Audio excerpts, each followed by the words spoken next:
Hello, welcome again to the Cheap Seats. We are on to episode 7.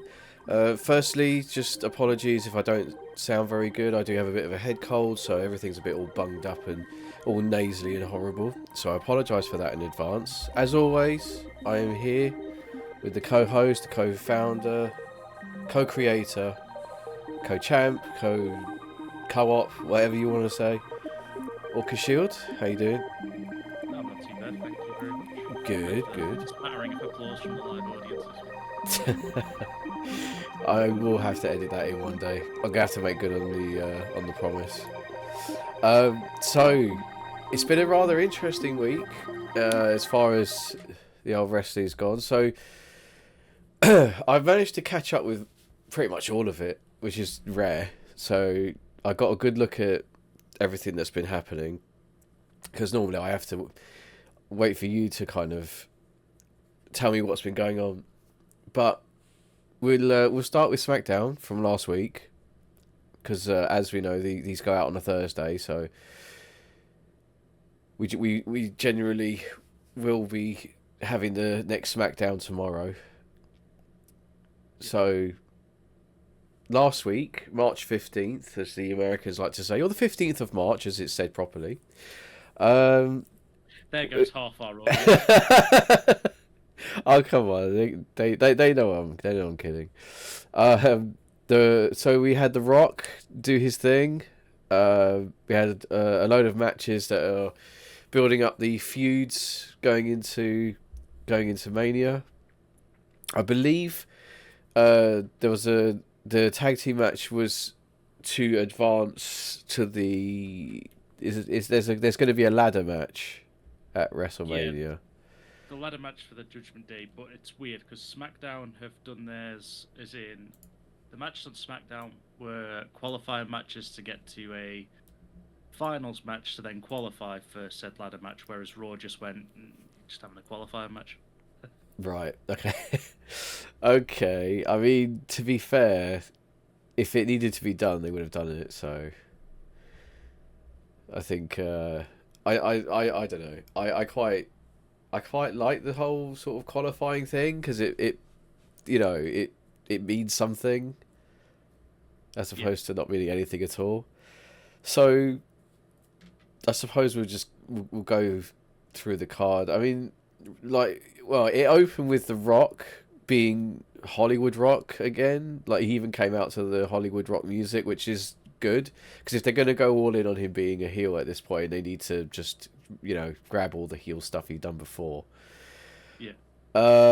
Have to admit, wasn't sold on his like his country jamboree, whatever it was. I wasn't sold on it. I thought it was a bit shit. He's done better in the past. Whether he's just rusty because he hasn't done it for a while, or I mean, He took shots at obviously Seth, well Cody first, yeah, referring to his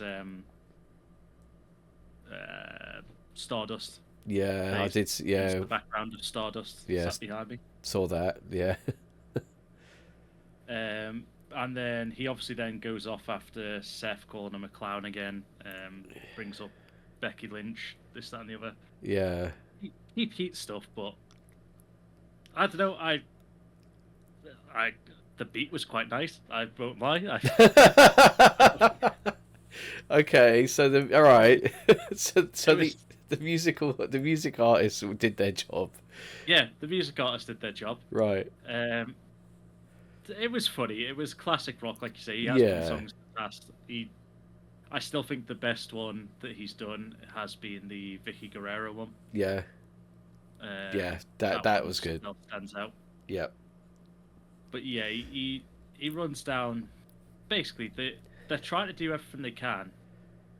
This is kind of like the point in GM mode on the games where they've gone like the crowd's getting a bit stale of this rivalry, so you can't keep putting matches on every week between these two people. So they've just done call out promo, call out promo. Let's get to Mania on yeah, call out promos. yeah, It's just they've sort of like, because obviously the kickoff was, well, God, before Elimination Chamber, wasn't it? Kickoff. yeah. It was. It was before Chamber. Yeah, So it's been months of this match already being sort of booked, and now it's just like, well, we can't really get The Rock to wrestle every week, because then this match won't be special if The Rock's big return, and Yeah.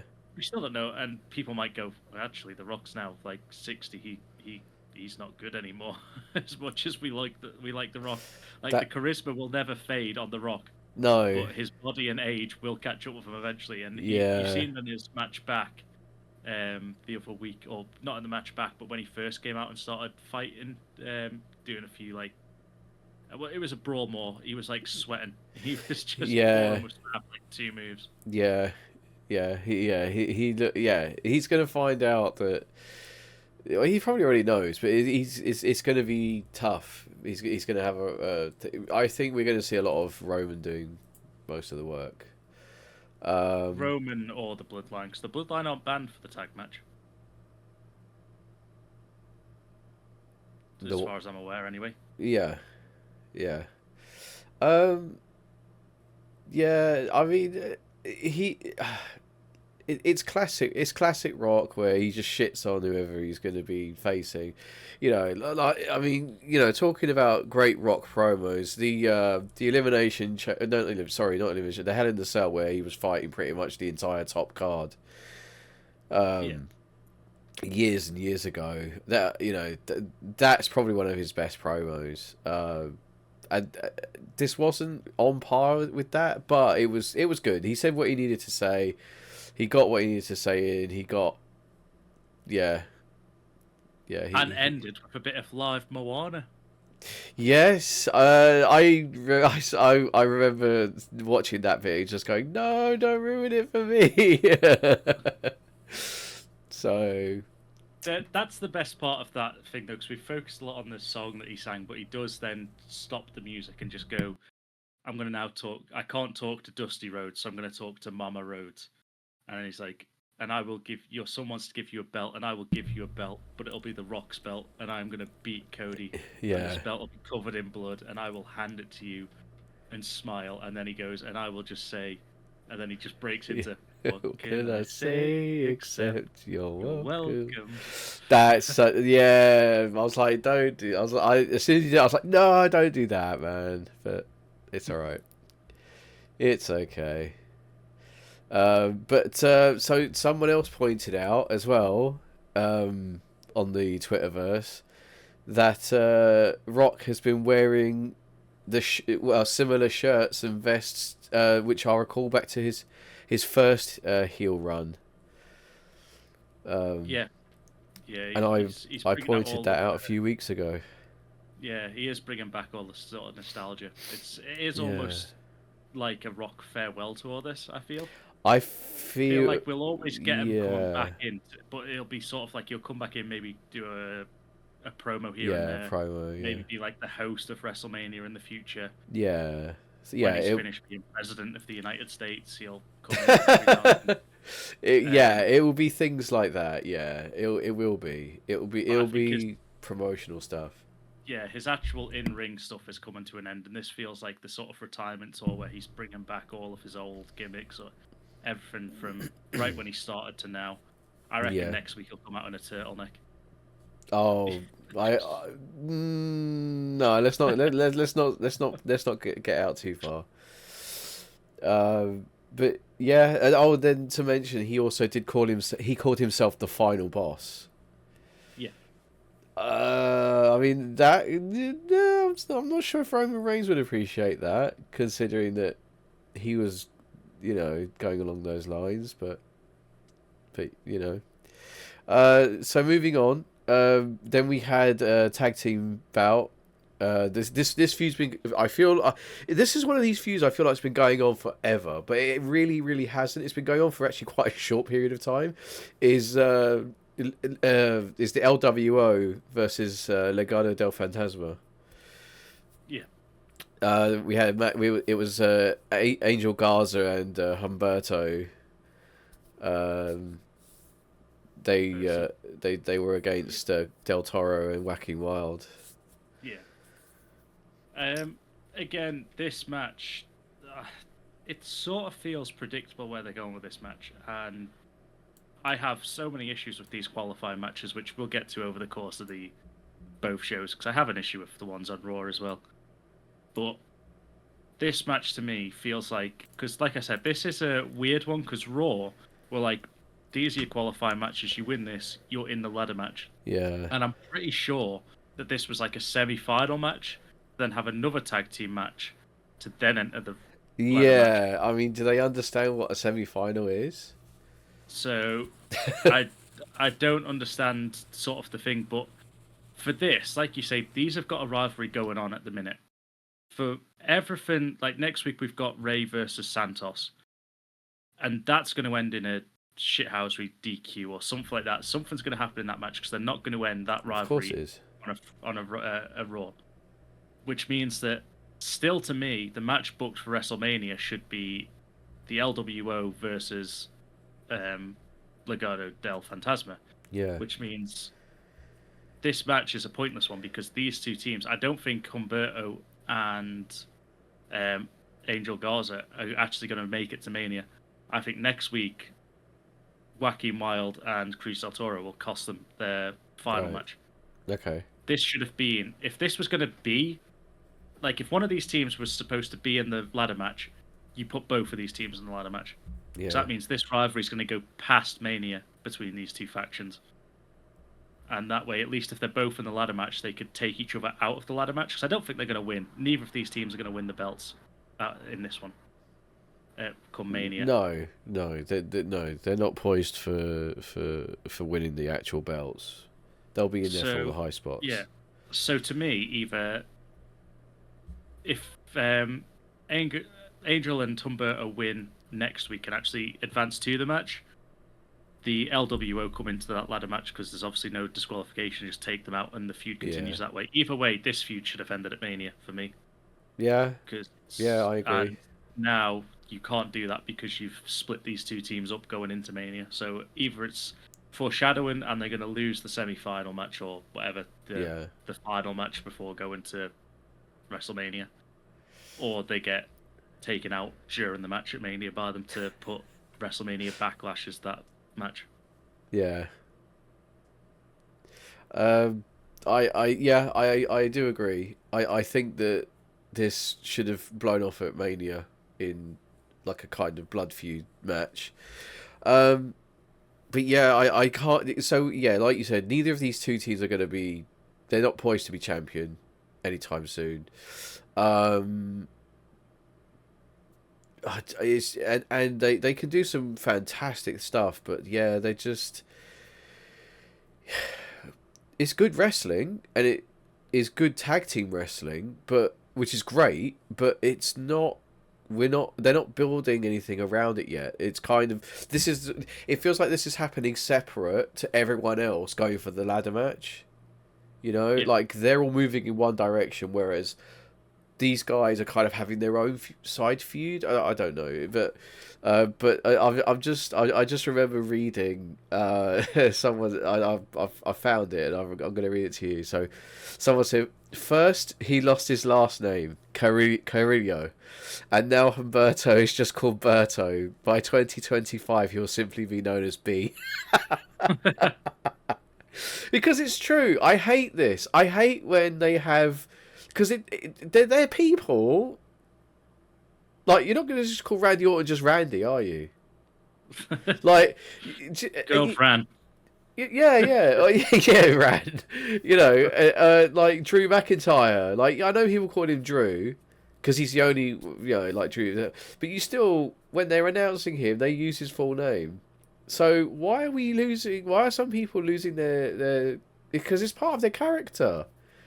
Like Alberto Del Rio with his announcer Ricardo. Like, imagine if they just wanted to call him Alberto. Have you ever thought though that maybe for all this time he was just trying to decide on a name, and every time someone like the commentary team or backstage like, so what are we actually calling you? He just went Berto, and everyone was taking Humberto. I've No. seen your face for the video, and your face was not impressed with that joke whatsoever. No, because I've got such a problem with it. Because this goes really far back. This goes far back to like Antonio Cesaro. Yeah, he lost his first name. He was just Cesaro. Like, okay. Then who else did they? Whose name did they chop down? Fucking, I had it for a second. I was going back through names that. Matt Riddle, just Riddle. Like what? What does that even mean? That's a descriptive thing. That's not a name. Like Pete Dunne became Butch. why don't you just have They just changed it Pete? completely. Just Pete. Yeah. He's just Pete. He's just Pete from the Midlands. Like you know, like for fuck's sake, they don't need to chop down people's names to like even shorten names. So like you just have like Ricochet's Ricochet, right? Just gonna shorten it to just R. You know, like it just the name thing frustrates the shit out of me. I get it if the WWE want to make a trademark for a name. I get it. If they change someone's name so that they can trademark it, okay, fine. But then you have to be careful that you don't like kill the character because the name was part of the deal. You know. Thankfully, they haven't done it too much, but yeah, just the thing. I'm sorry, like this. Just I'm not going to get hung up on it too much, but that just annoys the piss out of me when a character they introduce to like Alexander Rusev. Yeah, like Alexander the Great. That was the whole thing. Because if you look when he very very first came to the roster, he had like the sort of gladiatorial. I don't want to say it's a skirt because it's not a skirt, but like you know he had the shorts with the. He looked like a gladiator. Yeah, and he was called Alexander Rusev, and like Alexander the Great because that's where he said that's what it was sort of thing on. And I thought that's fucking brilliant.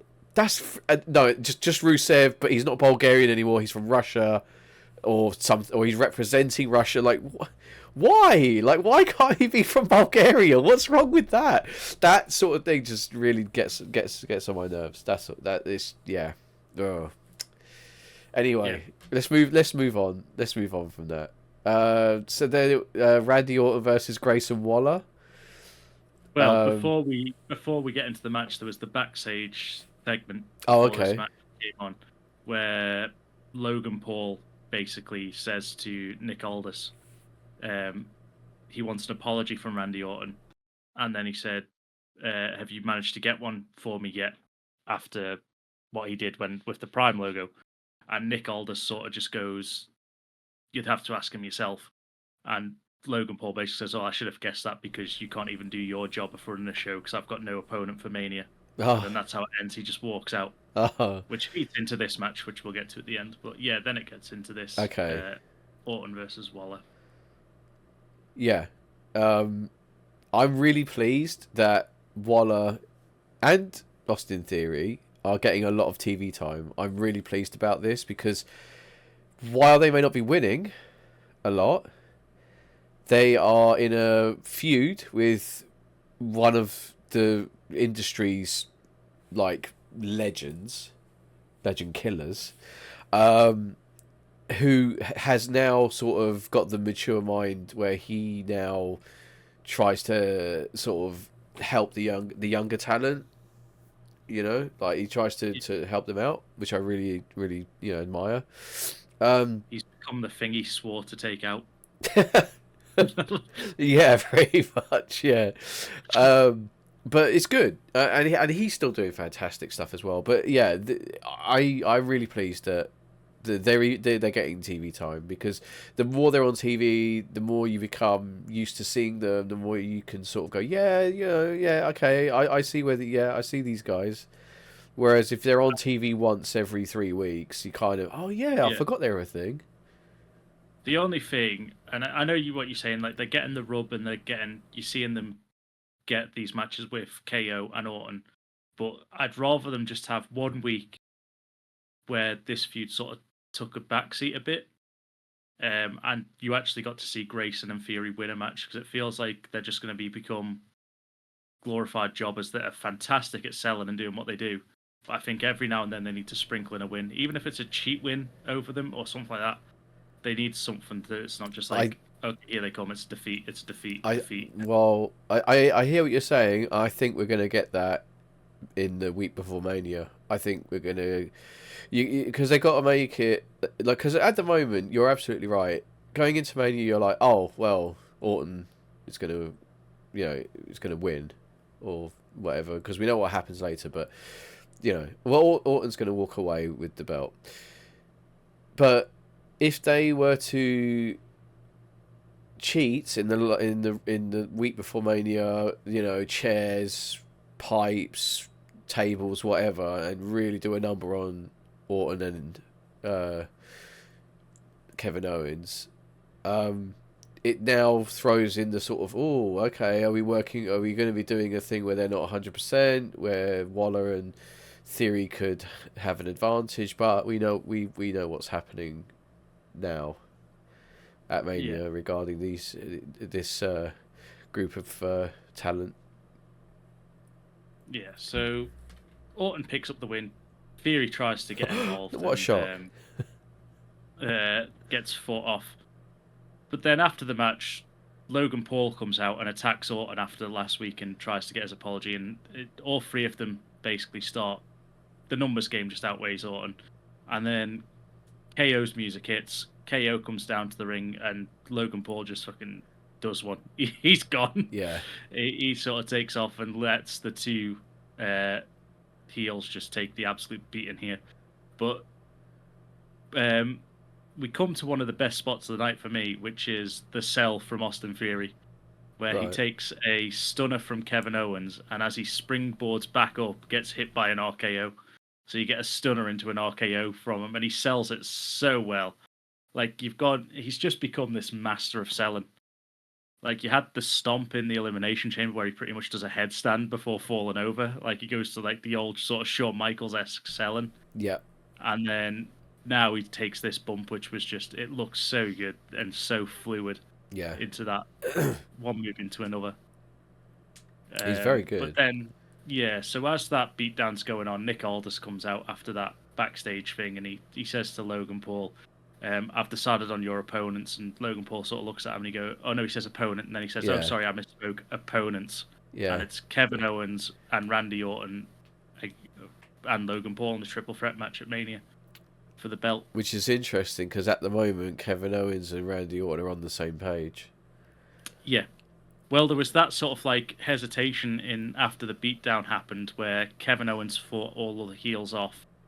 And then he goes to see if Orton's all right, and Orton sort of turns around like he was going to hit an RKO on Yeah, Owens, and Owens sort of like stops him and sort of goes like, "What are you doing?" yeah. So I think they'll fall apart. It'll be a Oh good yeah, match. yeah, yeah. You'll get again though, and this is the thing that I don't think that WWE do often enough. For me, is that what Nick Aldis has basically done is come to the ring and go, it's an ODQ match. Right. But then every time there's these triple threats or fatal four ways in WWE, the heel team who's part of a faction, the faction just stay backstage. They're like, Yeah, I know. it's like, just have Theory and Waller come straight to the ring and stop beating the crap out of both Orton and Kevin Owens. Yeah, Like, yeah, not a 3-on-2 then, like for the entire match. And instead, they'll sit backstage and maybe come out near the end. And it's like, you could have been here from the start.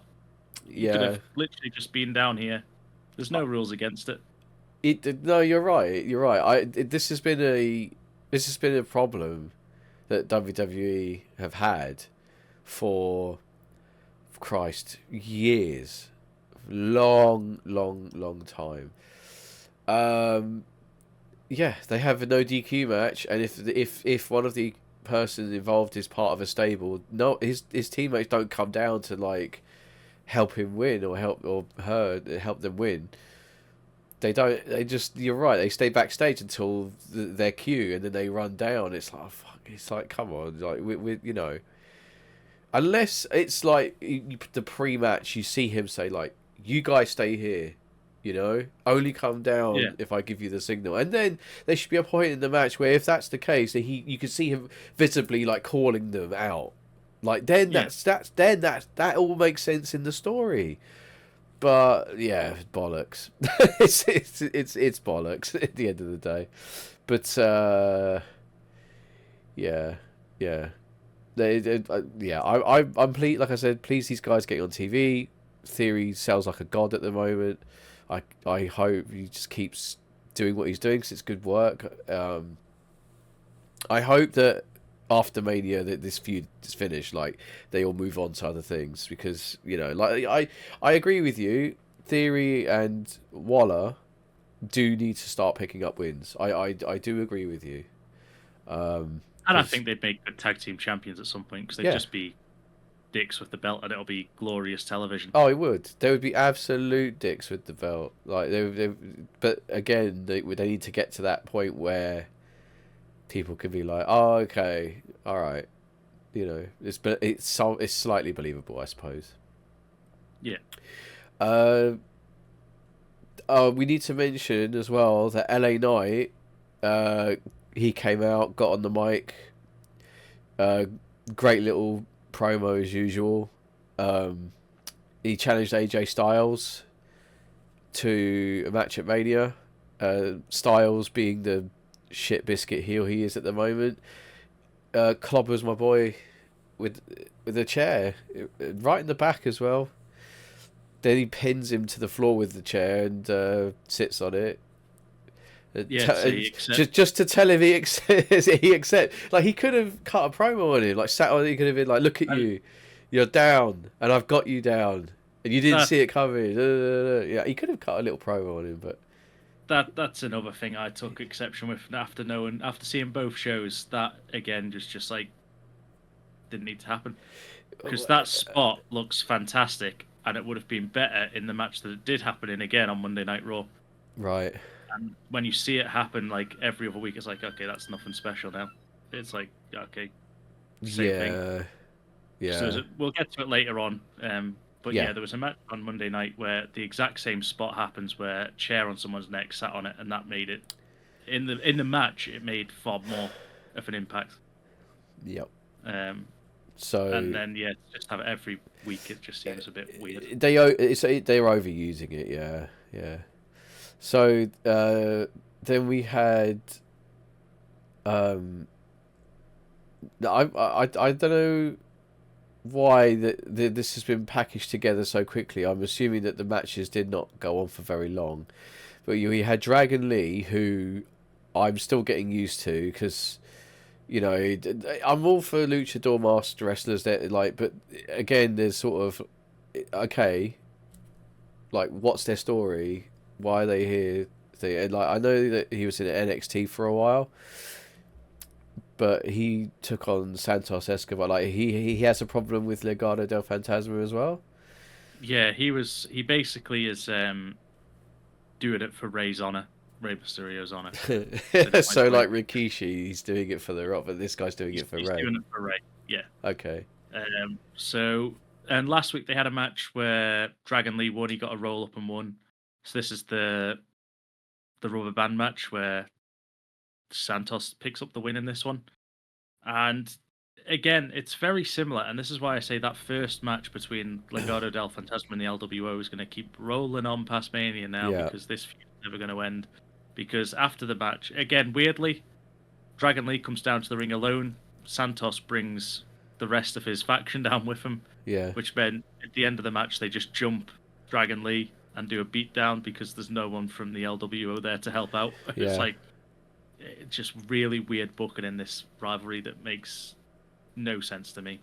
Yeah. It's like a mid card feud that is literally just I don't care at all about because it just makes no sense. The booking is so bad. I have a feeling they don't know what to do. I have a feeling they're not sure what to do with these guys. Because Carlito and Mysterio showed up to try to help defend Dragon Lee. From the Legado. I mean, yeah. And then they set up match for next week between Ray and Santos. 'Cause he's like, you Right. want me? And it's like, so Ray's like, you want me, you wanted me, you've always wanted me, you want us to have a fight. Okay, next week, let's do it. And you sat there going, isn't there an event coming up in 2 weeks where feuds should probably blow up? And Yeah. Yeah. it's Pretty next sure week. it You've is. chosen next week. I'm sure there's an event. I could be wrong. There's just a massive fucking WrestleMania sign behind him. Like Yeah. saying, let's do it next week. I know. It's yeah. Yeah. I don't know. That's the problem. I think because I don't really know where this is going. I find it very hard to get invested. I mean, the wrestling's great, but the storyline, it's almost irrelevant. Yeah. But then after that, we had our boys from Birmingham. Or well, I don't actually know where Tyler Bates from, but Both of them Birmingham, I think. oh, okay. Both. Well, Pretty sure both of Birmingham. the new Catch Republic against Pretty Deadly, who are back, Taking on our other boys who are from our other Newcastle. boys from Newcastle. Um, yeah, I like this because I've always said that British wrestling is very different to the American one because there's a lot of chain moves, there's a lot of groundwork, and there's a bit more method to it. Yeah. Well, all the stuff I've seen anyway. So having two teams of British wrestlers work together, I think that was I thought it was refreshing. So yeah, they had their little game. Now this is You could tell they'd worked together before because Yes. they were in the ring. Yes, they were very smooth. Now, this is going towards the ladder match, correct? Yes, Okay. this was the other semi-final Okay. weird thing. Now, now New Catch Republic won? Do we feel that Yep. this is because Pretty Deadly have only just come back? Well, whichever one was injured, I can never remember which one's which, but they just came back from injury. I think Kit Wilson was the one injured. Okay. Which is the one with black hair. Yes. Oh. Okay. You should know. Oh no, is he? No, he's on your brand on GM mode. Check it out on the YouTube channel. You haven't even sent me my roster list yet. The admin in this workplace is terrible. I think you'll find, good sir, if you scrolled up, your roster is there on Discord. Oh. Well, but I will type out again for you. Don't worry. Thank you. It's okay. I've transferred it to a notepad file. It's somewhere on my desktop, in between LimeWire and Napster. So, yeah. I feel like because they've just come back, they probably don't want him to get injured straight away. Because they definitely want to use them. They were featured quite a lot before Kit Wilson was injured. They were great NXT champions. Right. They have the Okay. history there of being NXT champions together. Yeah. They were, they're great. And this is, again, one of the things, I know what you're saying, and I think that you are right, that they don't want to put them in a match where they could get injured like a ladder match. Yeah. But both Kit Wilson and Elton Prince do high-flying moves. They're not as high-flying as the other match that we've seen in the night. But for me, you split these two teams up and you put both of these in that ladder match. Tyler Bate and Pete Dunne have had a rivalry with the Judgment Day, so they deserve to be in that match. So Yeah. I think we always knew that they were probably going to win this match. Yeah. But then Pretty Deadly would be a great spot fest in that ladder match. They don't have to win, but they could put on a show, and they'd probably be able to, apart from obviously, like you say, the injury coming back from it, which should be the only thing. They could take spots in that ladder match, and with that other one being a rivalry that isn't a rivalry that is a rivalry that's not going to blow up now, I'd rather have seen these two teams split up and have both of these in. But we still don't know who the other teams are in the SmackDown bracket yet. That's very We still true. don't know until next week who else has been picked. There might be a last chance match between the other tag teams that failed to get through as your last one. Yeah. It'd be interesting to see the final lineup. And the thing is we're going to have to try and, with our predictions, when we finally do it, we're going to have to be very careful and we're gonna have to have extra points, I think, for if we can guess returns, surprise entrance into matches, etc., etc. One of them I think we've both discussed many times, but we'll come to that later. Like when we do the predictions, we'll probably both agree that there might be people showing up. Yeah. But yeah. All right. Well, let's move on. Let's keep it moving. So, of course, Bailey versus Dakota Kai and the rest of Damage Control. I mean, do they really need to have these matches? Like, do they though? Like, what's the if they're blowing this off at Mania? Why? But why does Bailey have to face all the members of Damage Control? You know? I think this match was for two things. One, because it was like Bailey really hates Dakota Kai. Let's give them a feud. But which was weird because Dakota Kai was basically getting her ass handed to her for most of this match. Yeah. And you want to kind of make Damage Control look strong, so it was weird that it wasn't a more competitive match. But then at the same time, you want Bailey looking strong going into Mania. Yeah. And you don't want to make Dakota Kai look better than Io Sky, sort of thing. So I can understand why they did it. But then I think the other thing that this match was for was basically for what happened after the bell, where Naomi comes out and tries to make the save to even up the numbers. And I think that it's sort of the will they, won't they with Bianca Belair. Okay. But as much as don't get me wrong, very talented wrestler, very talented. But I think that Bianca Belair needs to become a heel next year. Okay, yeah, I'll agree with that. I think she needs to be a heel, like she's bitter about the women's division, something like that, and just go on an absolute tear as a unit. Because she's a very good wrestler, but she sort of gets forced into matches. And the thing is, even though I don't necessarily like her as a face at the minute, she is now Undertaker 2.0. She's like 4-0 at WrestleMania, and there's no match for Bianca Belair on WrestleMania because you've got both women's titles already decided. Yep. She's not in any of them like to force her way in. There's no real space for Bianca Belair on WrestleMania. This is true. And I thought they were going to put a feud on between her and Tiffany Stratton. Yeah. Because Tiffany eliminated her from the Rumble, eliminates her in the Chamber, did she? I can't remember if she did or not. I said that she should have eliminated her in the Chamber. I don't think she did actually because Liv took her out. But I thought you would have been able to push that narrative of like Tiffany's beaten Bianca twice. Yeah. Give them the Mania match. And it gets Bianca Belair on the card for Mania because at the minute you don't have one of your best women. Like, regardless if I like her or not as a face, and I do think she should be a heel at this point. Yeah. Because when she was the champion, it was sort of like, oh, it's another Bianca match. Here we go. She wins. I think she had something like a 90% win rate as champion, which isn't a bad thing. I'm not saying that you shouldn't have a strong champion because we do in Gunther and in Roman Reigns, but it was sort of just like her matches were always the same. It was just come out, she uses big strong moves, win, rinse, repeat for an entire year. So I think that character works better as a heel. I don't think the babyface should be the one that just absolutely flattens the roster. No, not really.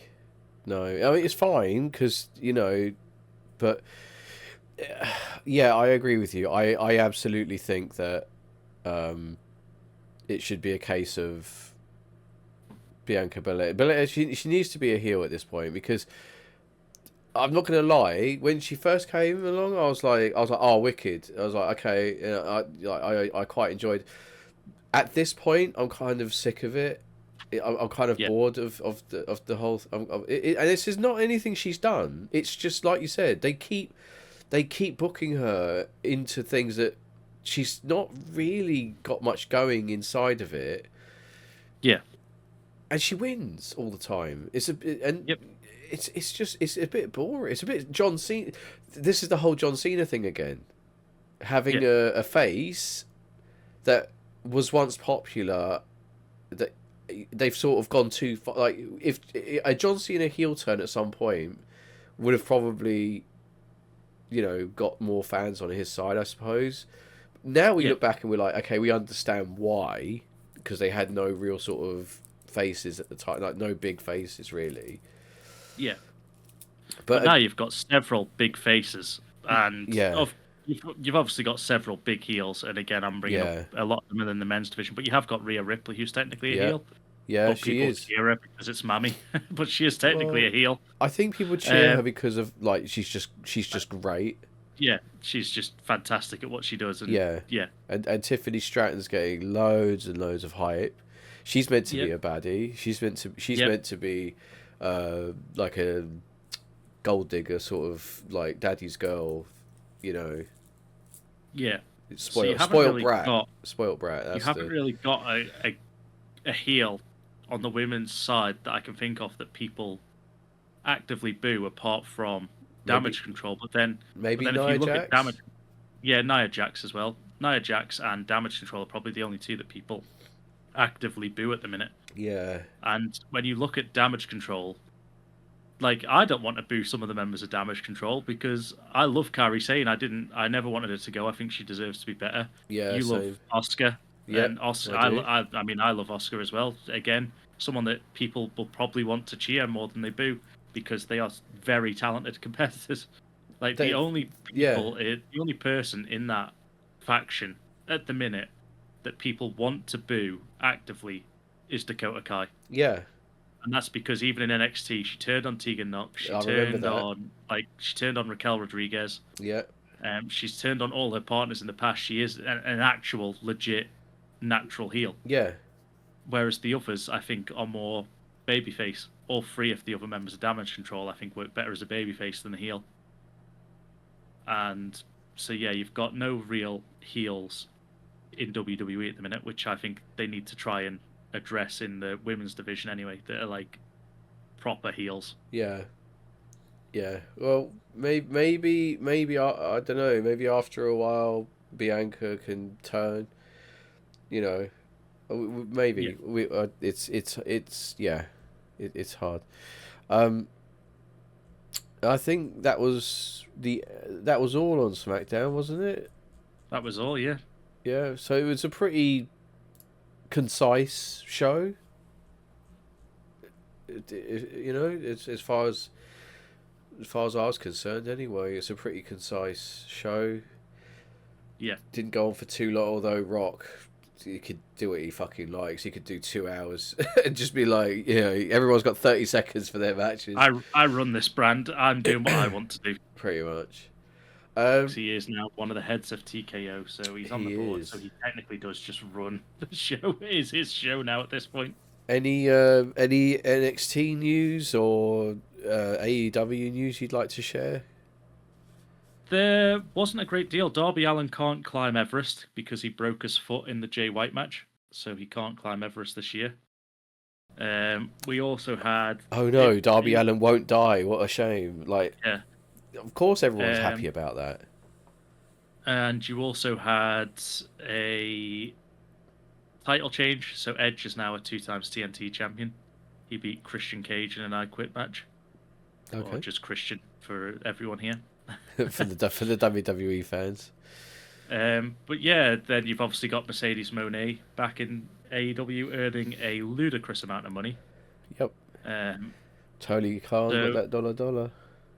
That's the thing. I think a lot of people, like, don't get me wrong, AEW is a good brand as well. You get good matches. It's more, I think there's a lot more you can do in AEW in terms of, like, they can go off to New Japan. They've got Impact. They've got AEW themselves. So they can go to indie shows.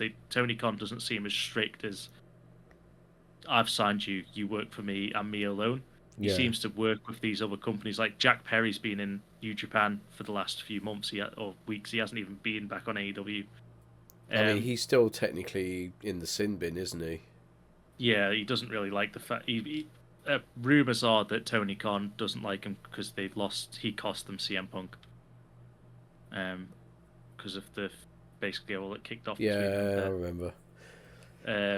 But so going back to my original point, like I do think that Tony Khan, well, the money is a great incentive. I mean, anyone's going to go. Like I think Sasha Banks or Mercedes Moné is on 10 million. I think. Fucking hell. or something like that. It's Yeah. some ridiculous amount. So if you got offered 10 million, you're gonna take it. I don't care who you are, what you say. You would take 10 million. You would be like, if someone, if WWE offer you 6 million and someone offers you 10 million, you are taking the 10 million. Yeah, I of do not course. care. There is no loyalties when it comes to that amount because there's in any sort of like in most professions, obviously you're on a time limit for until you retire. But in something physical like wrestling, your work time is a lot shorter. So Yeah, it is. bring Yeah. in, if you could bring in, like I think she signed a 3 year deal, so that's 30 million. She's just been gone. Yeah, there you go. That's me covered for the next few years. Yeah. Um, It's like you're gonna crazy. take it, but I don't think that Tony Khan needs to do as much as he's doing, because a lot of people like you see arguments. Because I'm like I say weekly on this podcast, I sit in the little grey area who watches both AEW and WWE, Yeah. and I'm not a dick, or I like to think I'm not a dick. Um, but so I see people going, "Oh, look at all these! No one wants to go to WWE. We've signed Will Ospreay, we've signed Mercedes Moné, we've signed Okada," and I'm thinking, yeah, because one, the perks are great. Like Ospreay and Okada can always jump back to New Japan. Yeah, they can always They go can back always to jump yeah. back and go back and do stuff on their old what made them their Yeah. big names. They can jump off to Impact. They've got a good roster that they can have decent matches with everyone. But at the Yeah. same time, if you pay me 10 million, I'm fucking picking the AEW over WWE. Well, that's it, isn't it? It does come down to the money too. It does. But You know, but the thing is, eventually, you know, like the money well, it's not going to run dry with AEW. But you know, like there's been a couple of talent that signed for AEW, and creative didn't do anything with them, Mhm. and they've just sat. I mean, yeah, they're earning a lot of money, but they're not doing anything, and they're going to creative with ideas and all this stuff, and they're like, oh yeah, but it's not really what we had in mind. It's like, well, you've got they've got a nothing. You've yeah, got they've got a very big roster. They've got almost a roster's too big a roster. gigantic. It's That's partly why I can't watch this because I can't keep track of who is and who isn't in there. Yeah, and it comes to the stage. I feel like in AEW when you spend 10 million on Mercedes Moné, I Yeah, think it is 10 million. Um, I'd have to double check, but I'm pretty sure that's what I read somewhere. But if you spend 10 million on Mercedes Moné and you have got Julia Hart, who has been your champion for the last year or something like that, yeah, and she's probably earning about like 900 grand a year. I don't know the exact amount, but she's going to be on something very small, and you've just signed Mercedes Moné for 10 million. yeah, Surely the talent that have been there for a while are going to go, well, yeah. Hold on a minute. what's the point? And Yeah, there has been some backlash to some of her what she said in some promos, Mercedes Moné, since she's come back, and also just some bad reaction to her being there. okay. I think because of the amount disclosed, I think a lot of people are that well, she's not in it for the wrestling, is she? She's not in it for the stories. She's not in it to do that. She's just in it for the money, and that sours people. You know, that's especially AEW fan like the hardcore fans. They'll feel because they will probably still look at AEW like, well, we're the indie promotion that made it big, right? Yeah, Um, and now they're signing people like Mercedes Moné or Sasha Banks. They're signing her for $30 million, and they're probably there, and they're watching people that they've cheered for and booed and whatever, who were only earning maybe like a tenth of that, you know, when yeah, it was and they're thinking, fucking hell, like we get it, that you're doing really well, or that Tony Khan has an unlimited amount of money to splash, but like you said, Julia Hart been champion for over a year, is probably not on 30 million. It's probably not no, on a she's 10 nowhere near million a that. year deal. Absolutely nowhere near that. No, and she's probably thinking, well, fuck. I've carried the women's division of this company for like a year, and you've just paid it like, well, okay, well, what are you going to do with her? Is she going to go straight to the top, be champion, and think? Well, if that's the case, you should give me a raise, and it should be close. It should be close to that. oh well, yeah, but no one really knows who you are, like as much as they know who she is, and we want to pull fans out. I can promise you now, no WWE, it's gonna be a very small market of WWE fans who even give a shit that she's gone over there. I I promise you care that. quite a lot because one of my predictions is now definitely wrong for the year. Yes, yeah. As soon as when you message your Discord and you're like, "Oh, Mercedes Moné signed for AEW," straight away I'm like, "Oh well, she's not turning up at Mania then to help Bailey." Uh, But this is the thing, like you say about they can go and work in Impact, but then WWE have the deal with Impact because they're or under the maybe same roof it's not. now. It might not be Impact. It'll be TNA. It'll be Oh, TNA. I always thought that they were the same thing, but I must. No, I'm, there's two different promotions. okay, well, Um, whichever.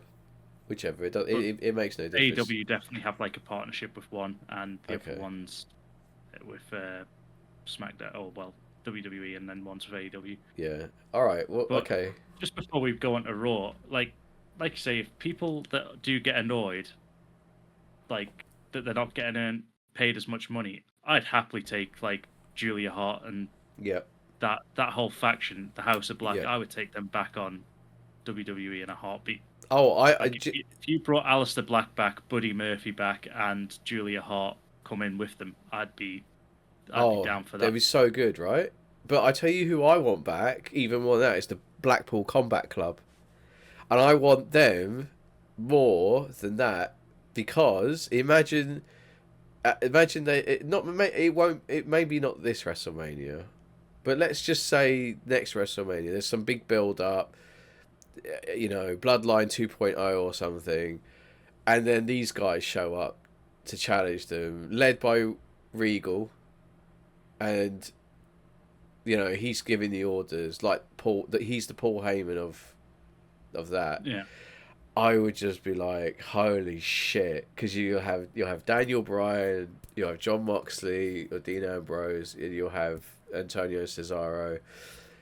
Oh, that would be so good. It'd be such a good welcome. It'd be such a good like comeback feeling, you know. I'm total. That's total fantasy, but it'd be that would be so cool as opposed to House of Black, because aside from NXT, none of them really. Well, especially because Julia Hart never been in WWE, but like Aleister Black and Buddy Murphy never really like completely got over like properly because this was they were very over in Black and Gold, but never. Yeah. Like, but this is so we're getting a little bit off thing, but this is fine. I've always had this thing where NXT never translates properly to the main roster because the main roster has a different need, right? Yeah. In regards to it feels more mainstream. It does, whereas NXT feels like it's more like all niches of wrestling. You've got the comedy, you've got the drama, and you've got the physicality. Especially Black and Gold. That felt like it was more for die-hard wrestling fans. If you love wrestling inside and out, there was something for you on NXT. Yes. There was great stories. There was good wrestling, old school wrestling. There was the rivalries were just hitting like. If you look over the years, like obviously it's changed a bit in the last few since Triple H has now moved from NXT to the main brand. Yeah. But when it went back like 5-10 years, just compare how many 5-star matches NXT got compared to how many 5-star matches WWE got. Yeah. No, it's true. I mean, the rival. So for me, one of the big rivalries that stood out was Gargano and Ciampa. Yeah. Like that. I get the criticism. It went on a bit long. I get it. And 1 minute this guy's bad, next minute this guy's not, and it was a bit back and forth. But it was such a good rivalry. Especially how it started and everything, and then and the characters it spawned off of, like, Tommaso Ciampa became the Black Heart or whatever he was called, his music was banging, and Gargano's original music was good, like, and he was Johnny Wrestling, and like yeah, I don't know. We're getting a bit sort of, off sidetrack here, but I genuinely felt at that point that NXT characters were better than the main roster. Yeah. I genuinely felt that. And then when they came up, when they got like, look at Karrion Kross, perfect example of one of many main roster call ups that just fucking bombed. It just shit the bed. Yep. You know. So yeah, Karrion Kross was one. Aleister Black, another. Just shit. Yep. They didn't know what the fuck to do with him. You know, they just didn't treat it the same. They Put him straight into a tag team with Ricochet. what the Makeshift fuck? tag team. Well, it wasn't just him and Ricochet, was it? It was the other fella as well. I can't even remember who it was now. I can't remember. I'm pretty sure the first time they came up was a tag team match, and it was they reformed DIY, I think maybe, and I think it was DIY versus Ricochet and Aleister Black. No, it wasn't even DIY because they hadn't come up yet. I thought they came up for one show. It might have been the Survivor Series where it was like SmackDown versus Raw versus NXT and NXT won.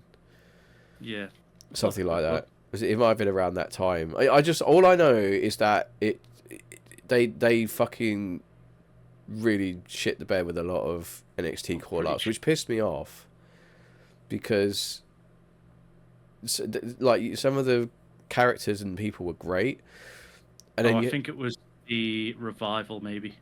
Oh yeah, FTR, yeah. I knew it was a tag team from NXT that got brought up, so yeah, it was FTR, the Revival. Yeah, back then. But again, like the Revival, like the reason behind their name was that they were reviving old school tag team wrestling. Like that was the whole. And then thing. They pissed off Vince, so Vince went, "We're gonna have you caught shaving each other's backs, and then come out in all these weird things." It's like you've got one of the best tag teams in the world right now. Ever, yeah. But this is Vince and his fucking his ego. Oh, I'm so fucking annoyed. Like that shit just pisses me off. That's why I got soured with the main roster for a while. I just didn't care. Like I'd watch the main events, like the pay-per-views. I was just like, fuck this. Like I don't care. You know. So anyway, that was right. Let's move on to Raw. Let's move on to Raw because we could go on about how bad we've been. Like WWE have let down NXT and stuff for years. So kicking off Raw, we had a promo, which seems to be what they're doing every week now. They never start with a match. It's always a promo. 20-minute promo or something like that. Yeah. They're like, oh, maybe 3 hours is a bit long for matches. Let's just put people talking for the first 20 minutes. Yeah. So yeah, people have been in the arena for like an hour already. They've got their merch. They've got their food and drink. Now rather than like put the wrestling on, let's fucking have someone talk for a while. And it was part of it was a former member of the Bloodline, Jey Uso, calling out Jimmy Uso. Even though the match has already been made. As a wise man once said, to yeet or not to yeet. That is the question. Bill Shakespeare. That was that's the one that Bill Shakespeare plays. Yeah. That's all Bill. That's who said that. Yeah, so I'm looking forward to this match. I think it's going to be really, really good. This match has split the internet. A lot of people it's a nothing match as far as like it's very much a sort of it feels like they've retconned a few things for me. So like Jay, so the thing is when Jimmy turned on Jay, we never really truly got why. And it's sort of gone on for months without anything really coming of it, except I don't think WWE knew why. I don't think WWE knew why. No, you're right. You're right. Especially considering like everything at Money in the Bank, and then everything that happened after that. And then Jimmy got taken out by the Bloodline, by Solo Sikoa, like smashing him through the table and shit. And then Jey Uso is going to face Reigns, and this could be a really cool, like, you know, like the bloodline fractures. And then no, Jimmy comes back, joins the people that kick the shit out of him and put him through a table, which, if that doesn't scream Stockholm syndrome, I don't know what does. And, and you know, and just when Jimmy is talking, he's good. Like he's got the charisma to do it. Like but you're listening and you're thinking, shit, yeah, he means what he's saying. But yeah, you're right. It's come from absolutely nowhere. There's been no, because they you know, like, we've watched enough wrestling. You see it. It's the slightest things. There'll be a tag team. One of them starts to get just a little bit sort of jealous of the other one, like, oh, he keeps getting all the victory, or he keeps getting all the pins, or the crowd are cheering more for them, or something like that, and that's what turns on them. Huh? Or it could be like they keep taking the pin, so it's like, yeah, it could, yeah. These just these little things that you start noticing, the way they look at each other, and or he looks at him and stuff, and they do it over time, and finally then a big crunch point. It'd be like for the titles, and like with DIY, they go for the titles, they don't get it, and they're saying like, it's fine, it's okay, and I'm sorry. He's like, yeah, you know what? I'm done with this, and he just turns on him and starts hitting him. Right? Yeah. It's been done so much. Like, look at the Rockers breaking up, the barbershop window, Shawn Michaels and Party Marty. You know, yeah, like that. They've done that. That's been like the key for years to break up a tag team, right? Yep. But with the Usos, they kind of didn't do that. It was because they were fine at Money in the Bank. They won, and they were fine. And then Jimmy got beaten up, and then he just, like I said, Stockholm just joins the people who beat the shit out of him. That never made sense. It never made sense. And then Jay kind of just was like, all right, fuck y'all, and went off to Raw. Being main event Jey Uso, who's not main evented much. You know, so that gimmick's kind of fallen flat. I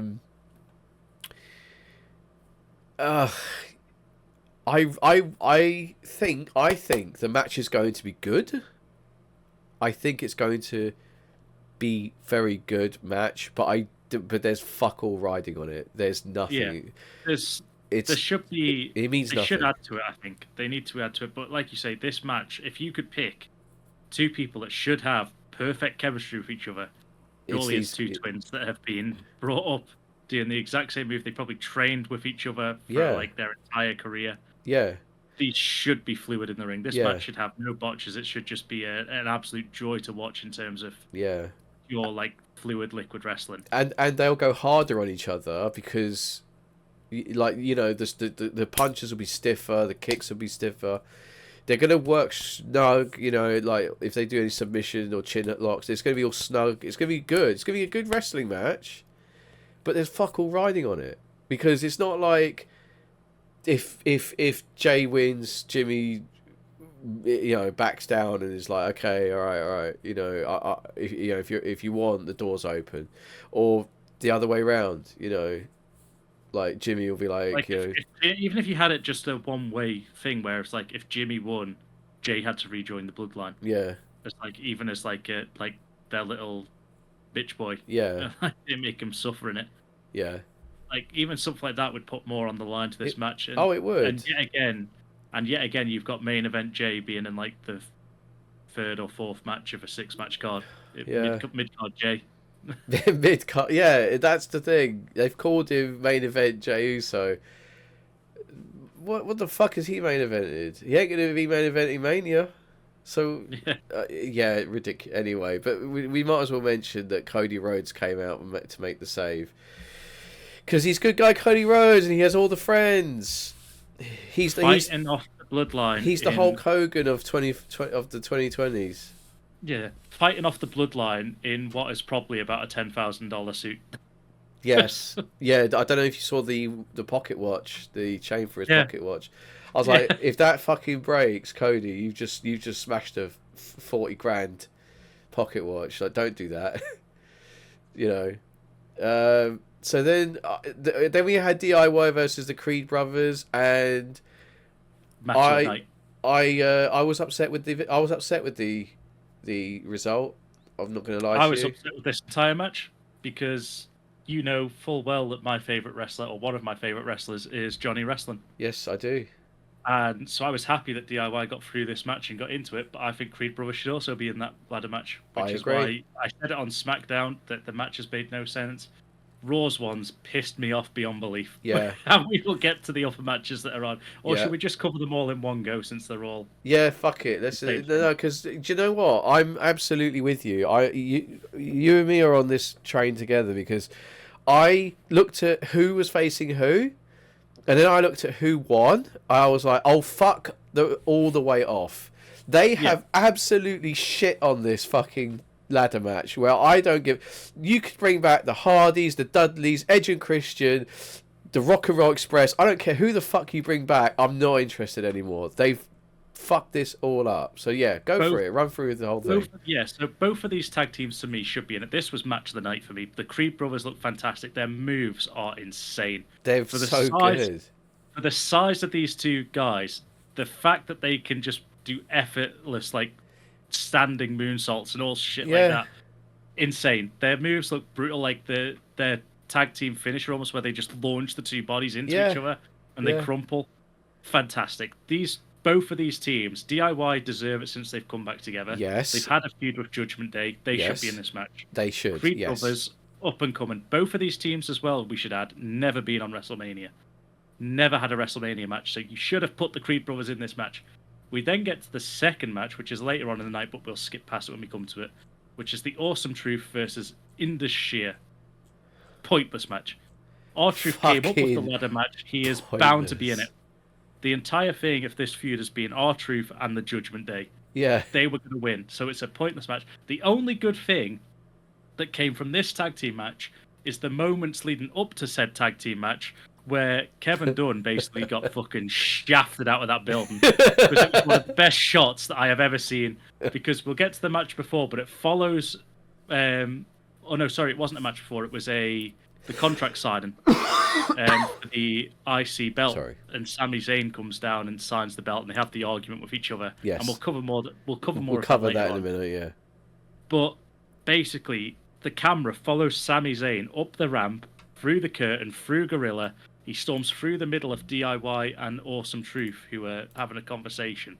It then picks up that where Indus Sher basically walk behind them, and R-Truth does his comedy spot of the night where he goes, God, I'd hate to be the team that's facing him, because one of them's hairy. And all that. And DIY just like, someone should... And Miz goes, I'll tell him. I'll be the one that tells him. And then the same camera, so there's no camera cuts at this point, turns around and follows Miz and R-Truth through Gorilla, and you hear the Miz's music hit and R-Truth's music hit, and they walk out. That is the only good thing about this, that Kevin Dunn, 25 camera cuts, is fucking gone. Just that one scene of just one cameraman following it was so impactful. Yeah. And that was the only good thing that came from that match, because and again, it was a comedy finish. Yeah. R-Truth gets knocked out but falls backwards, stumbles backwards. I saw that, yeah. Which is good because it kind of lends to his like, you know, like he wins, but he even was like, what happened? Yeah. So I'm enjoying all of that. But what a bollocks throwaway match. Yeah. And then we get to the final match, which is absolutely pointless. New Day versus Akira Tozawa and Otis. Oh well, we know who's winning that. One, you know who's winning. You knew New Day was going to win, but two, and I know maybe it's because they've been together a long time. I really just don't care about the New Day anymore. I don't, and I feel bad maybe because I know that they still kept it together. They didn't want, like, Big E basically said you can get a new member in, but they were like, no, we just want the three of us. And they've been like WWE guys for so long, and obviously you're going to get spots from Kofi Kingston in a ladder match. Fine. This should have been the Creed brothers. The Creed brothers should have been instead of the New Day. Okay, fair enough. R-Truth and The Miz had to be in this match because, like I say, R-Truth's got the whole thing with the Judgment Day. It was Yeah. R-Truth's idea to have this 6-pack ladder match at WrestleMania. Yeah. Fine. DIY have had that sort of back and forth. They're also becoming more and more over of house shows, mainly because of R-Truth, where he's calling them DX.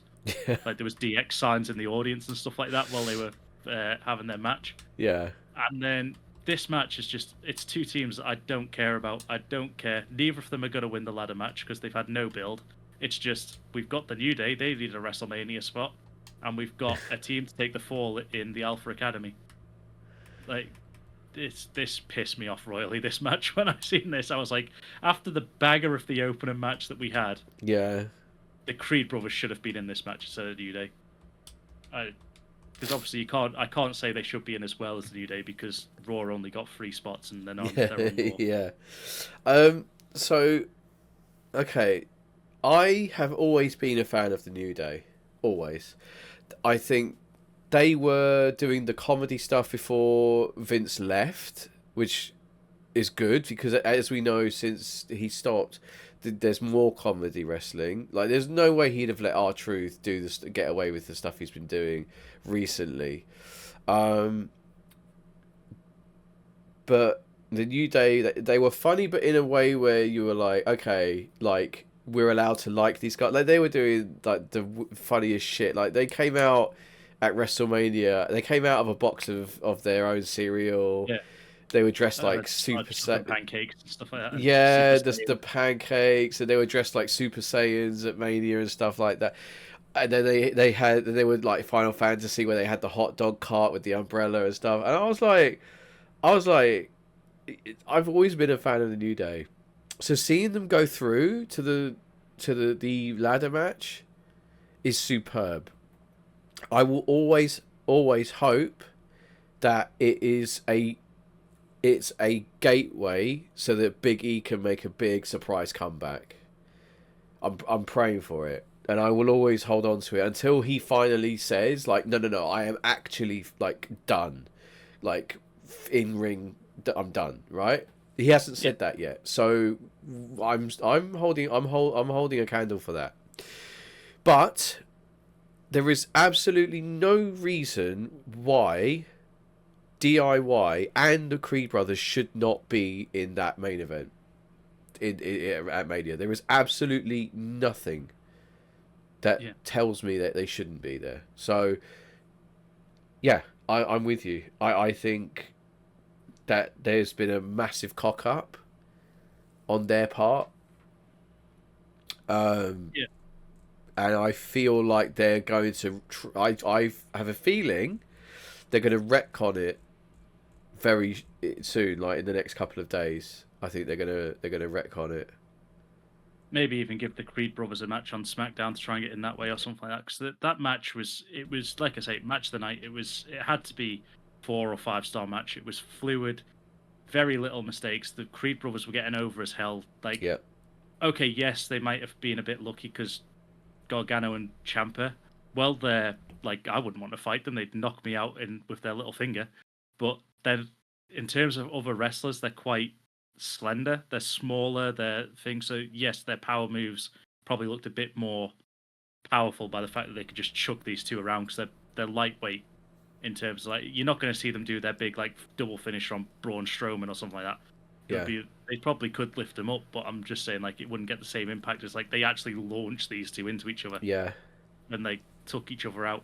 Yeah. And then they were like getting over, like there was this scoop slam on the table and they both just started like jamming out with Pat McAfee, the Creed brothers and stuff like that. And like I say, they're both going up to the top ropes, doing moonsault, following up with another moonsault.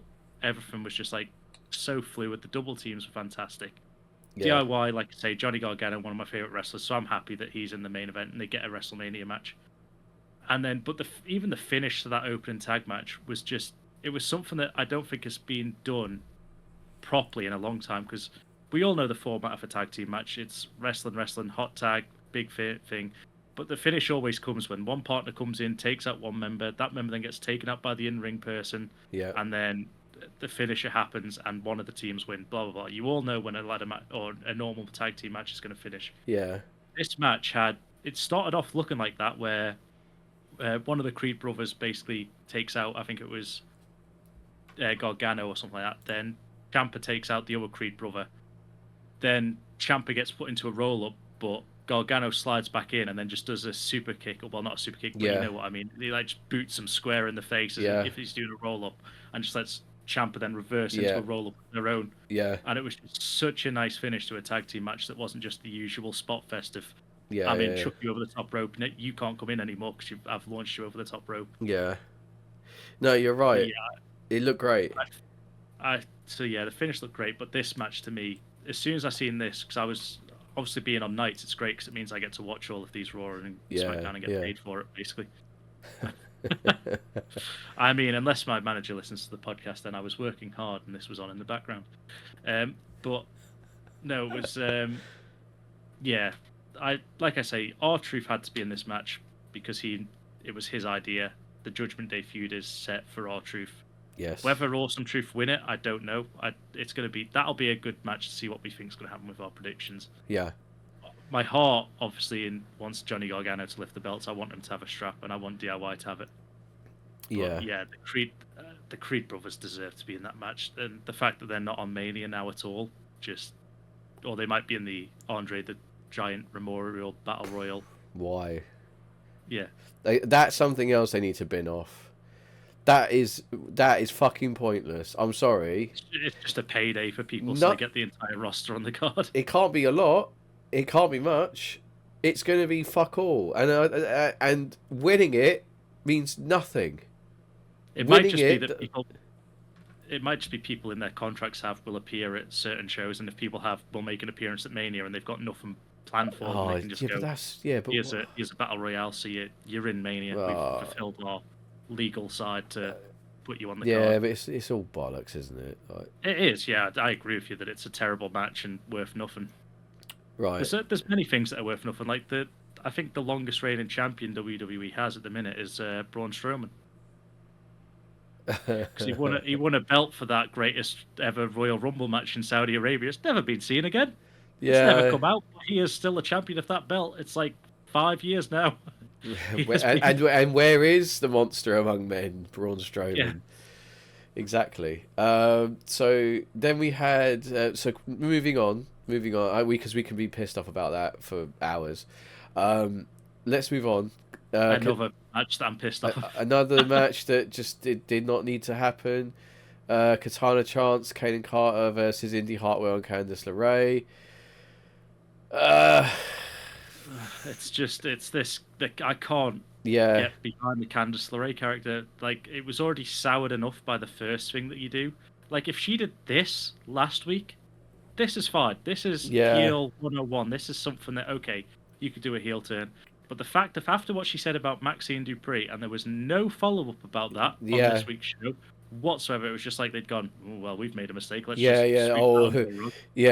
stuck our dicks a bit too far into that, So they then had this match where Katana Chance, who I love Katana Chance and Kaden Carter. They are fantastic. Like, if you, again, I'll plug it a second time in the episode, watch our Universe mode on YouTube. That's going out. There's 2 episodes a week on that. But I would have picked both of these for my brand if we didn't do the randomizer, because I love them as a team, and I love them both as wrestlers. They're just high flyers, fluid. Or one's a high flyer, one's more power. Although she can still, can still do high flying. Yeah, but that's the balance you want. Yeah, and it just works. But it was almost like a reversal on a suplex, I want to say. That Kaden Carter apparently jolted her knee in this match or something like that. It didn't look like it was a bad injury. And I know it wasn't an injury at all. It was for the angle that we're coming to. But at least if you're going to make a move look like a kayfabe injury, make it realistic, because this looked like she landed perfectly and then just suddenly went, oh, God, that was meant to be the move that hurt me. And then she started the corner. Oh, the knee. Yeah, that's quite fun. And then, so Indy Hartwell yet again sort of goes, oh, well, we'll wait, because the referee basically puts them back and wants to check on Katana. And so Indy Hartwell goes, okay, yeah, fine, puts her hands up, walks back into the corner. and Candice LeRae just tags herself in, blind tag, Yeah. which the ref doesn't see, by the way, so technically she was the illegal person in all this. Yeah. The Ref referee didn't is still see it. checking on Katana Chance, and then she just slides across the ring, drop kicks the supposed injured knee as she like baseball slides out of the ring, and then just grabs that leg and starts just wrapping it off the ring post before rolling her back into the ring and doing the Yeah. cover. Yeah. But I can't remember what happened in the match as to why Caden Carter was taken out at this point, because surely Caden Carter would have been. She got no. She was. I don't know. She was on the outside. But then didn't decide to like break. No, up the she tag got and no. just She got kicked with the baseball slide. to hit both. Oh, she hit both of them, didn't she? She took Yeah. the knee and took out Caden Carter. Yeah. She But kicked them both with the baseball slide, and then she started ramming her knee into the post. But there's so many things wrong with this match. One, this angle for Candice LeRae just doesn't work. That they booked it so badly last week with the Maxine Dupree stuff that it's not. No one's going to get behind it at all. Yeah. Even if she does become a heel, she's booed for the wrong reasons at this point. It's not because she's done good heel work. It's because that one thing has just made her a dick, basically. As we said last week, it's splitting up one of the only tag teams you've got. Like one of the legit tag teams you've got. That women's division. Yeah. Because again, Indy Hartwell was sort of like, "What are you doing?" Yeah, But she's if we not. go back, She's not all in on it. she's not happy with it. She still seems to be like a babyface of this. So I think we're going to get a split of that tag team and have a rivalry in there, which is like you said earlier for the Jimmy and Jay thing. Like we're getting like subtle hints. Yeah. This one, like Indy is looking visibly like, "What are you doing?" Yeah, she's uncomfortable. That's not what we do. That's like thing. But yeah, the things that got this wrong, like one, like I said, the referee did not see the tag. He is checking on Katana Chance, so Candice LeRae shouldn't have been the legal person anyway. No. She then slides out and takes out the injured person, which the referee could have stopped at any point. If he thought she was legit hurt enough to be checking on it that badly, he could have just thrown up the X and called the match off. So that's 2. And then 3, Indy Hartwell never leaves the ring. So she was in the ring for longer than 5 seconds after making a tag, which means it was a DQ. Yeah. It's a disqualification. Yeah, I mean, we know our wrestling rules. Let's put it that way. We know how wrestling rules, and that's the thing. Like for the longest time, refs haven't had any. What's the word? Not integrity. They've had integrity. They've had no. No, like scrutiny, I don't think. Well, they've had no. Well, no, the refs have had no reason for being, because. You know, they can be standing there like counting like 1, 2. Like, what's the fucking point? Like, because they'll stop. They'll get to like 8, and then they'll start arguing with them. Like, no, you need to get back. Like, you need to get in the ring now. It's like, just count. Just that's what. Like, and then there was a tie. And this is the thing, right? So when JBL was still on commentary, I'm going back a few years now. There was a point in a match, and I cannot remember the one, and I've been trying to find it. But someone gets thrown to the outside, and the referee is doing something else. I don't know what he's doing, but he's not doing the. JBL shouts from the announce table. He shouts, "Count him, you idiot!"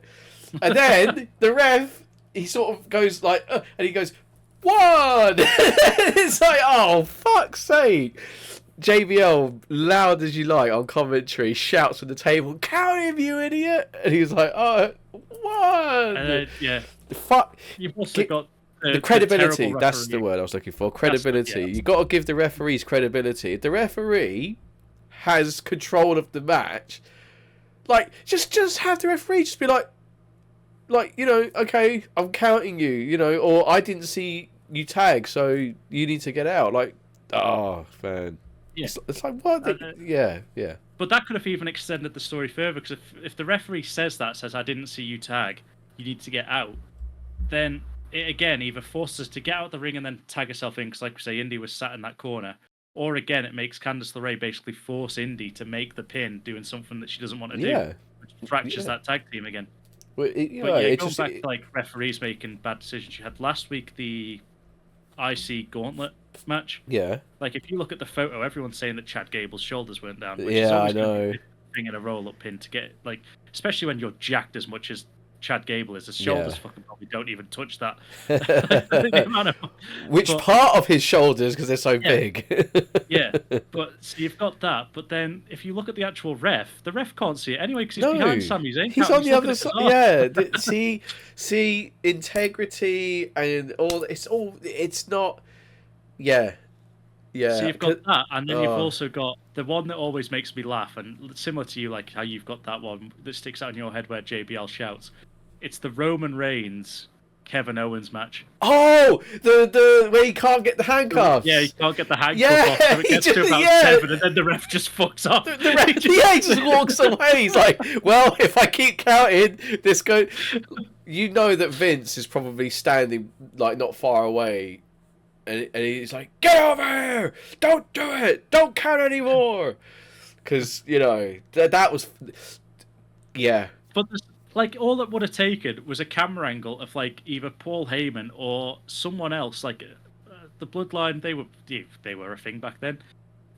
Like all it would have taken was someone to hit the referee or bump the ref. Yeah, just bump the ref. Or even Roman Reigns, like hoof him in the nuts or something like that, so the referee basically falls over. Yeah. But he just gets to 7 and just goes, fuck, is that the time? I'm happy over there. Yeah. He does. 7.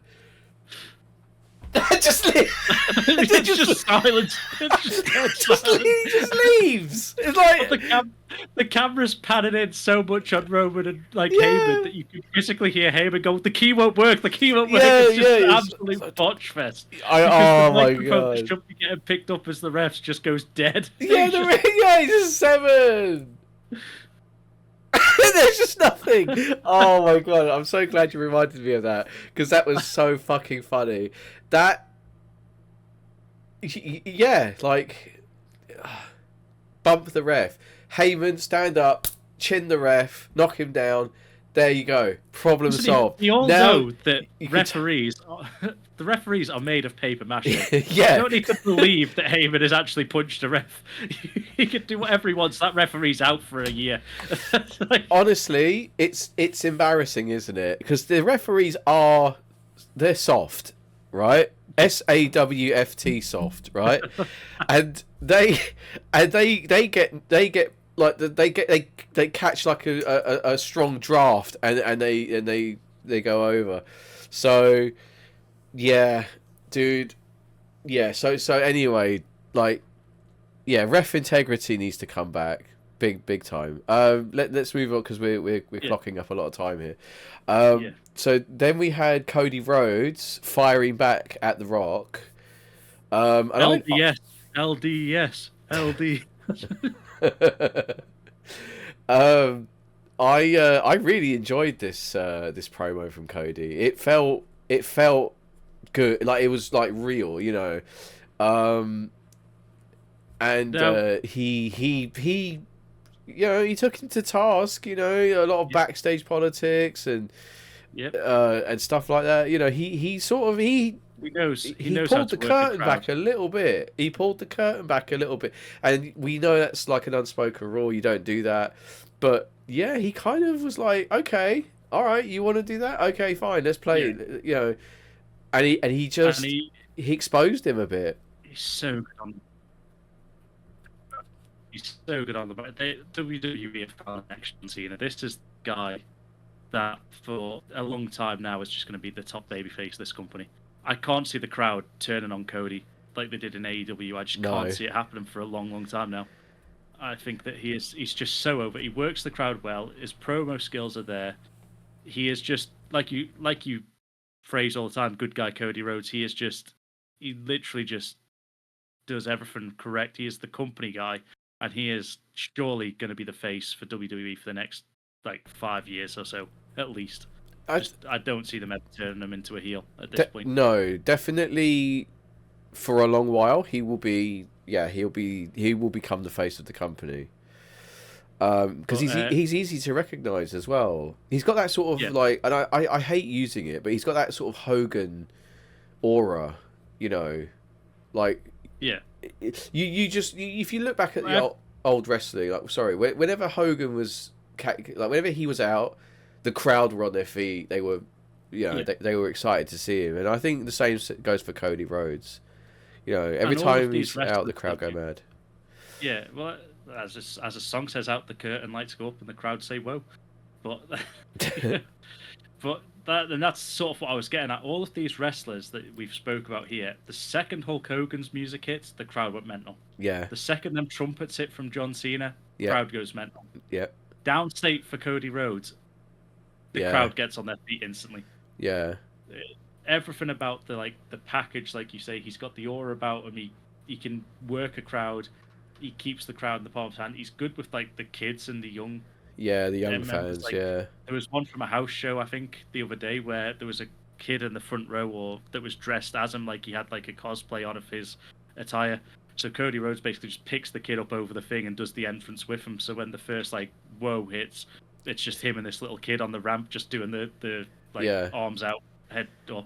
yeah. It's like cheering, and he's just someone that you can't hate him.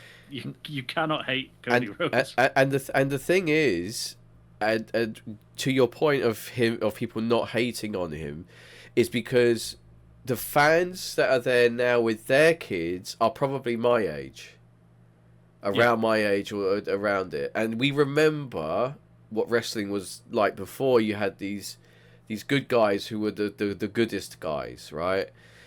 And Cody Rhodes is one of them. He's just one of the ones that you can. He's just one of the ones that you can really rely on, so to speak, to be like good with everybody and be good with kids and have time for people.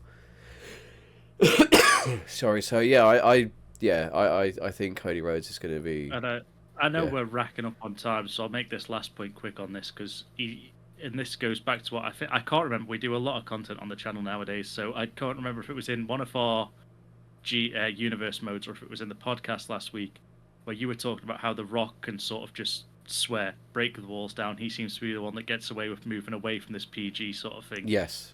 Whereas everyone else is sort of still has to stay in it. Yes. Cody didn't in this promo. Cody was swearing. He had the little dick syndrome chant going for The Rock. Yeah. And all that, and he was called him an arsehole. Arsehole. He was dropping all sorts of swear words, like no big ones. He wasn't saying you fucks or you see you next Tuesday. He wasn't going anywhere like that deep, but he was breaking that PG-13 sort of role, which is nice to see.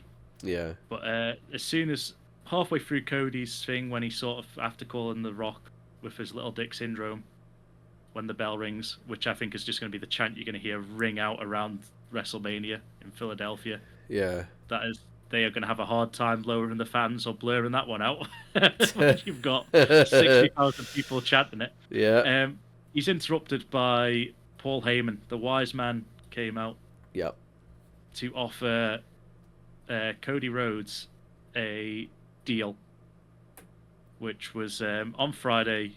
Roman Reigns will be on SmackDown to go face to face with Cody Rhodes. Yep. But he wants Cody to go alone. And if Cody goes alone, Roman Reigns will be alone.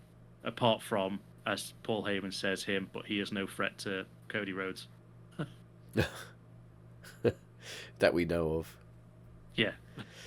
He's the actual final boss. Yeah, Paul Heyman, yeah. He's like the boss from the end of Streets of Rage. He's like, all I do is pulls out a machine gun. Like, what? It was like Paul Heyman said. He was just like, all I do is hold the belt, hold the necklace, and I whisper in my tribal chief's ear that I love him and I acknowledge him. And it was so good. He was like, I am no threat to you, sir. Yeah. But yet again, we must have. I reckon someone from WWE follows us around. I hope so. Because give us a job. There was a point in this match where Cody Rhodes turned to him, and it wasn't something that we said, but it's something that we heard very clear. When Paul Heyman was talking, Cody Rhodes turned to him and said, "You better hurry up where you're going, or I'm going to come over there and punch your windpipe." Or something like that. He was talking about breaking a windpipe. Yeah, and he's going to rip out your throat. Yeah. Yeah, I cracked up at work when he said that, and the guy I was on with was like, "What are you laughing at?" And I was like, "I couldn't even explain." You had to be there at Windpipe Gate. You had to be there. You had to be there. Yeah. From wholesome to wanting to murder someone. Yeah. But so yeah, it looks like we're going to get Cody Rhodes agrees. They shake hands at the end. Whether Yeah. or not that's a double bluff, as Jay and Sammy pulled him up on it as he was leaving the building, because Roman Reigns never plays by the rules, so he's like, they'll all be there. You're going alone into a trap, basically. Yeah. Yeah. But then yeah, that's how that match finishes. So Friday we're going to get Cody and Roman face to face a few weeks before Mania, because it's 2 weeks away now, less than 2 weeks. I think. Yeah. It was a good promo. It was a good promo from Cody. Definitely Well, needed from to. both of them are just Yeah. the two of the best people. We on the know that microphone. Paul Heyman can talk. We know that.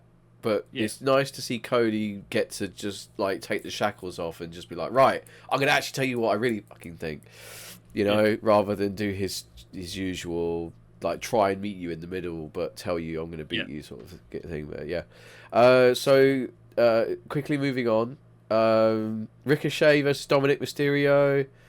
A nothing match. Again, yeah, it was again. It followed on from last week where JD lost to Ricochet, and backstage they were sort of like scolding JD again. Yeah. And they said, right, Dom's gonna get it done this week, and then Dom lost. And Dom lost. Yeah.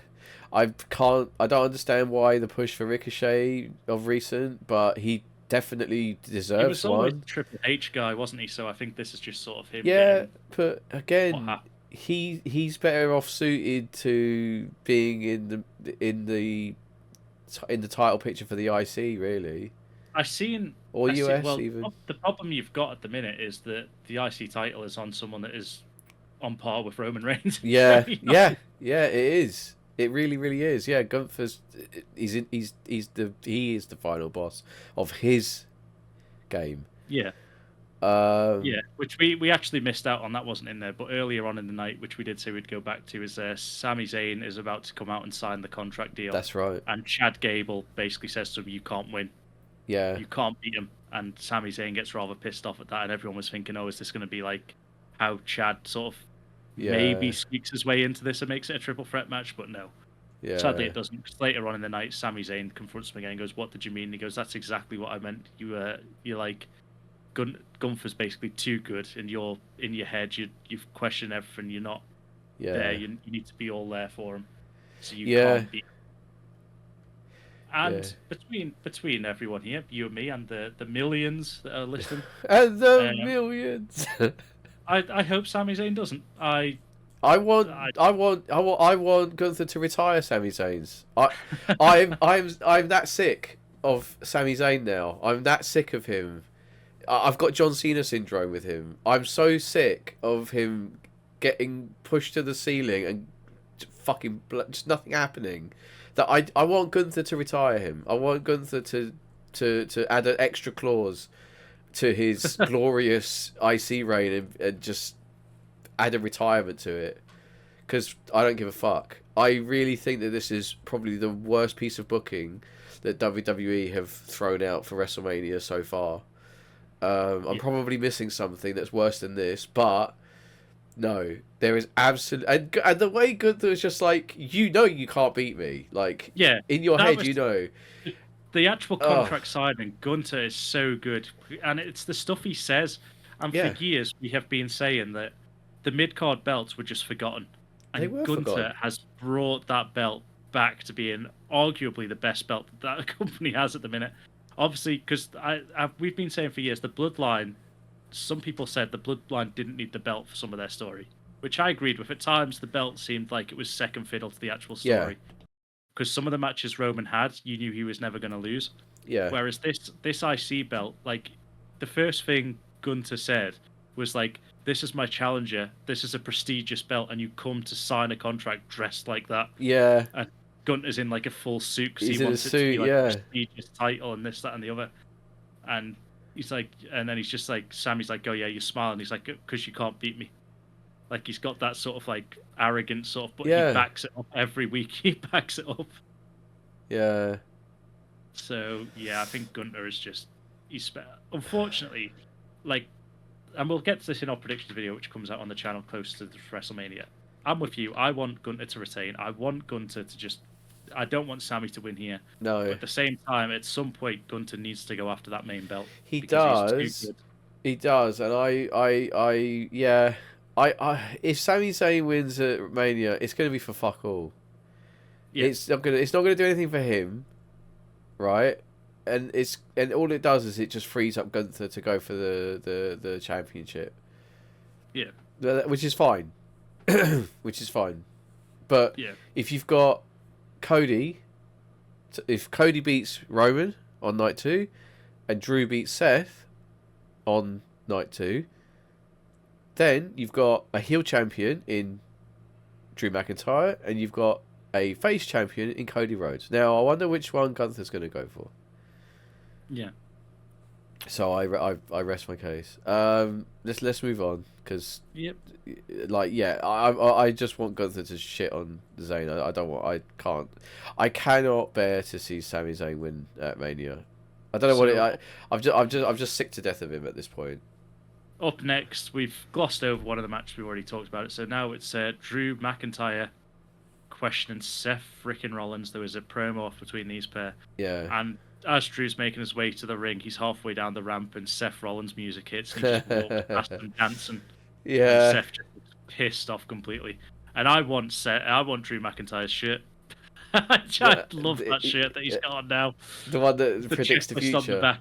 Yeah, he's got the checklist on the back, like injure CM Punk or something like that. Yeah. It's got like become world champion or win champion at WrestleMania or something like that. Yeah. It looks so good, but it's so a lot of people have said like while it's good shithousery from Drew, it's in line with what his character is right now. They're asking if they've backed themselves into a corner. Possibly. Yeah, by putting that on a shirt. Because if people buy it and then it doesn't happen, people are like, oh, I don't want the fucking shirt. I don't think people have got an issue with him not winning it, because I think Drew's leaving WrestleMania with the title. I think that at this point, I think that, and the only way he's not is if Priest cashes in. Yeah. But then I don't know how Priest is going to cash in, because to me, they've built this story up so much that Drew's obvious contender for that title is going to be Mr. Phil Punk. And then and you're not going to have Priest beat Cody Rhodes. So I think yet again for like the third year on the bounce, that Money in the Bank briefcase is pointless. Yeah, I think the cash is going to fail. But yeah, these two had a good back and forth. They did a lot of talking about. Everything Drew says is true. Yeah. That's the problem. Like, he's meant to be the heel, he's meant to be the dick, but everything he says is just true. Yeah, well, you see, people aren't really responding to him like a heel, like a traditional heel. They're kind of responding to him like an anti-hero. An anti-hero, yeah. So they're not thrilled that he's, doing and saying the things he is, but he's getting a response. I think he's playing the part of an anti-hero, because while people are like, oh, the thing, while he's doing the meme stuff about CM Punk, you're right. The stuff he's saying aside from that is true. It's all true, and he's saying about the prestige of the title, and Seth is he was like, I will carry you down to the ring to beat you. Like, I was like. And he would as well. So, but yeah. It was good that Rollins just for this one, he was like he seemed very serious himself. He dropped the. And there was there was a lot less talk on his other match, which seems to be getting priority in the tag match. He did mention it briefly because he said, obviously, we're going to go in night one. I'm going to beat that. I'm going to beat The Rock. That I'm going to beat, or he'll beat Roman and his side chick, I think he said, or something like that. Yeah. And then he'll beat you next night, or something like that. Yeah. But then after that comment, it was all about the title, which is what it should have been from the start, because I have said for weeks that this feels like a second fiddle. You have. You've been very hot on the fact of this is a World Heavyweight Championship bout, and they are hardly mentioning the belt or anything to do with it. It's always about the first match, which is the tag team. Yeah. But then Yes, they had back and forth. And we'll get to the final match of the night, which was a good match. But again, this was, for me, this is probably the worst Raw we've had in a long time because it was, Right. again, apart from that opening match, which I've spoke about, but I didn't agree with the teams that were in it because I think both of them should have been in Mania. It was a last woman standing match between Becky Lynch and Nia Jax, and the whole build up to this match was Becky Lynch had never beaten Nia Jax before. Right. And for me, like, you've got a match against Rhea Ripley in 2 weeks' time. Why are you going through a last woman standing match here? I know it's 2 weeks' time, but it's like you're risking injury, you're risking anything in a last woman Yeah. standing match. So one, why would Becky agree to this match? But then two, if like I know people have been saying like, oh, we hope some people have been saying it should be a multi-woman match, Yeah. and then some people are saying we don't want it to be a multi-woman match, which is fair on both sides. Everyone's got everyone's got their the way that they feel that this main event should play out. So yeah, but if you were to have, and this is again going into the thing, so we'll quickly go through the end of the match. Becky Lynch wins after slamming a leg drop, almost flame acer through off a ladder through the announce table onto Nia Jax, which who's I thought was around. superb. Yeah, it was a very good finish. But for me, okay, one, if Becky Lynch somehow beats Rhea Ripley, which I hope she doesn't. Again, I don't know if I'll predict that she doesn't, but I hope she doesn't.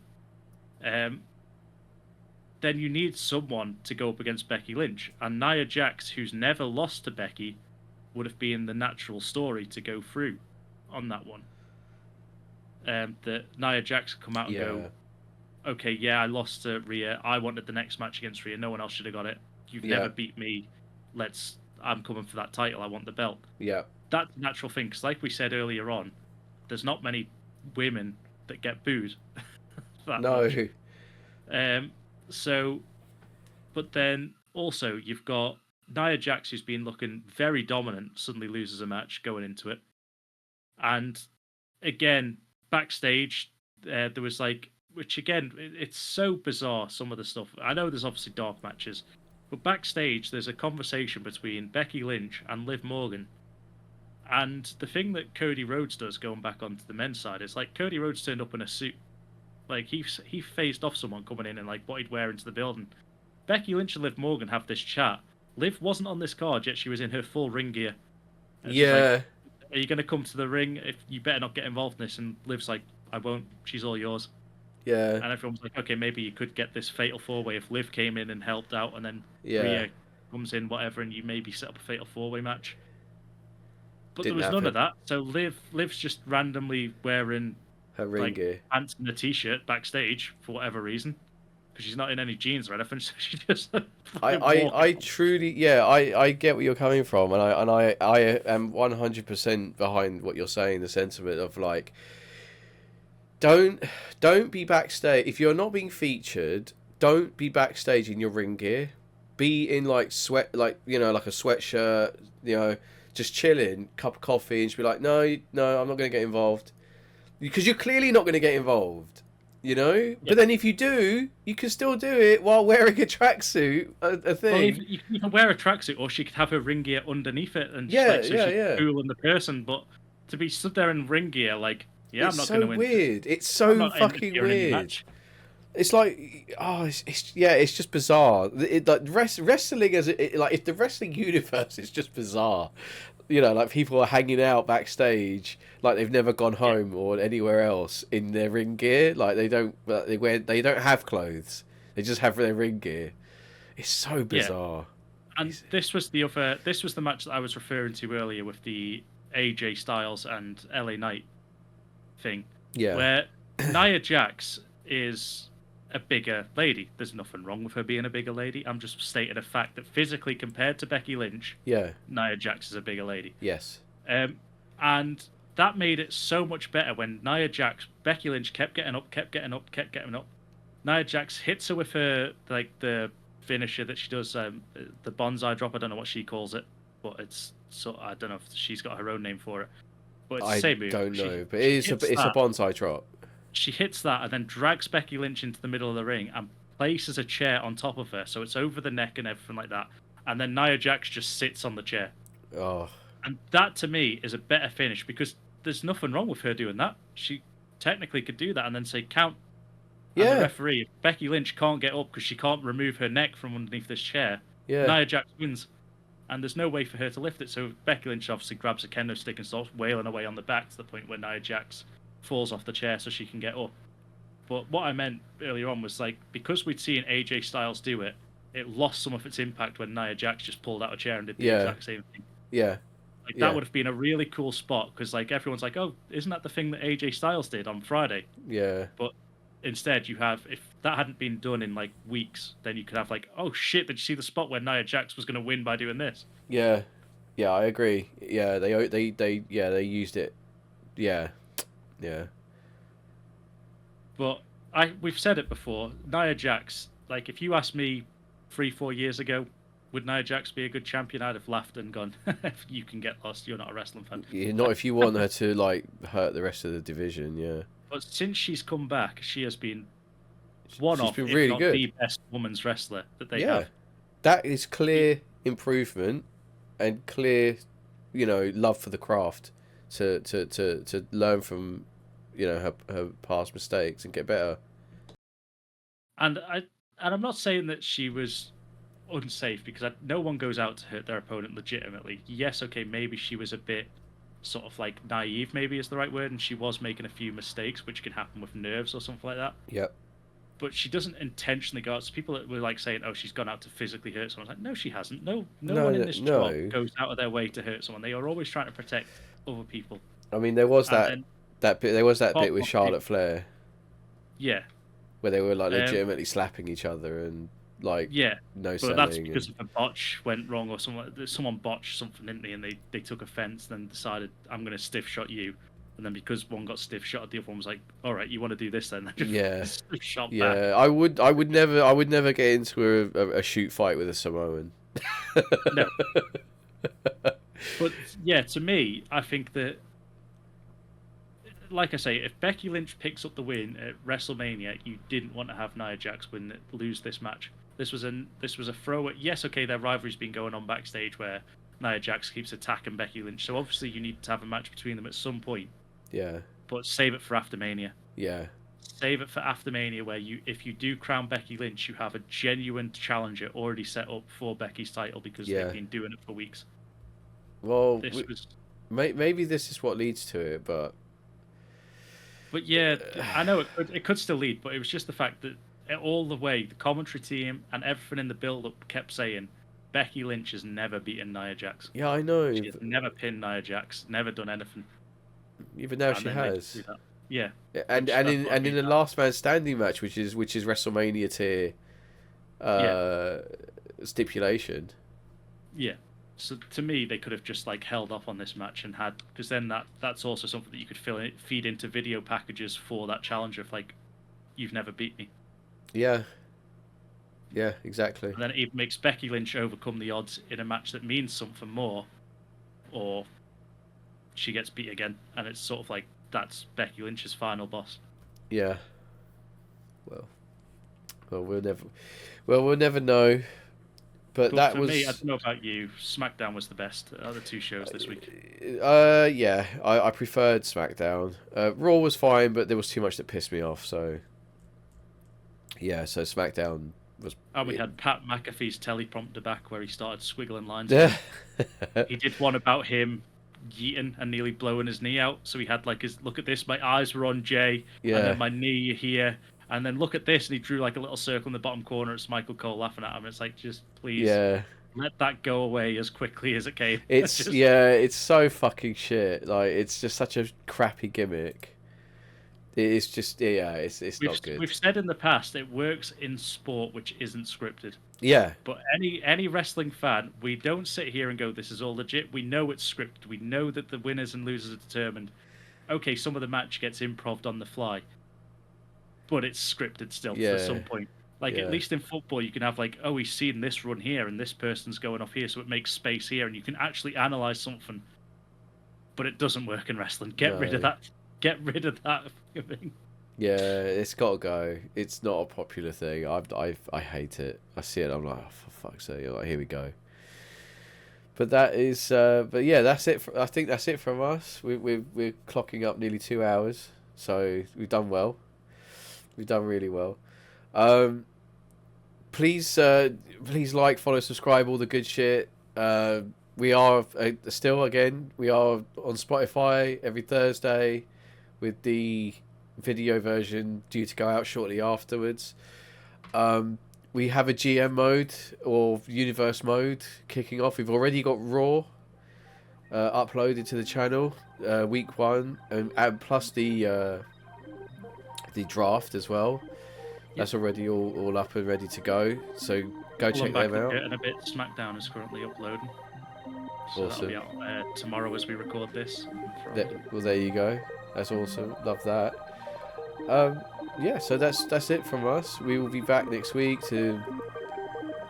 I think we are about 2 weeks out now from WrestleMania, so we shall see what surprises are in store on SmackDown in the following Raw.